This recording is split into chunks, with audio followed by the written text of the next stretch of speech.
People often ask if we get bored, but to be honest, it's never the same. People aboard are different, the wildlife is different. I dance with different boats out here. Judy Bixler and her husband Tom have been the owners, as well as at the helm, of Talbot County's historic Oxford Bellevue Ferry since 2002. We've done everything from pre-weddings to re-weddings to memorial services. We also have had opportunity when we had the dolphins coming up the river. And I counted, in my mind, well over 100 one time. On the ferry this day, making the trip across the Avon River, bicyclist Lisa Sofer from Shrewsbury, Pennsylvania, on the last leg of the Eastern Shore Classic bike ride. We start in St. Michael's, and then we ride out St. Michael's Road, make a right on the Easton Bypass, out Oxford Road, and then we go through the gorgeous town of Oxford and hop on the ferry, and then that will take us over to Bellevue, and then we go from Bellevue to St. Michael's back to our car, and in the process we enjoy all the little towns on the Eastern Shore. Also on board, Harford County residents Carl and Sandy Peters, celebrating a birthday and a wedding anniversary.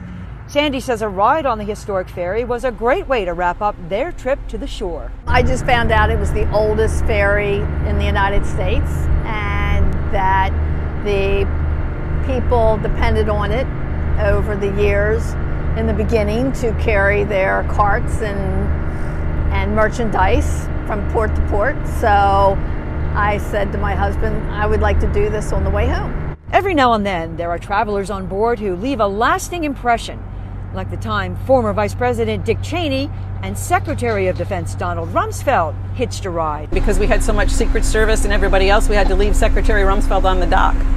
Come back and get him. Catching the ferry these days, mostly visitors to the area, but it's a 10-minute ride on the oldest privately owned ferry in the country, with a history that goes back to 1683. The ferry doesn't change hands very often. Our predecessors had it for 27 years. The gentleman before that had it for like 37 or 38 years. So it doesn't, people get attached to it and stay attached to it. But change is coming again. The Bixlers are now looking for someone to take over, but not just anyone. It's bittersweet, but I think we need to find the right person to take over the ferry, and we knew that's going to take some time, so we want to find that person that's going to carry on the legacy the way we have. Tom says they want to make sure the ferry's future is secured, but also that the past is not forgotten. When we were approved to take over the franchising from the county, one of the then county commissioners wagged his finger and said, "Remember now, this is the People's Ferry. You just get to be the caretaker of it. And don't forget, this is the crown jewel of Talbot County."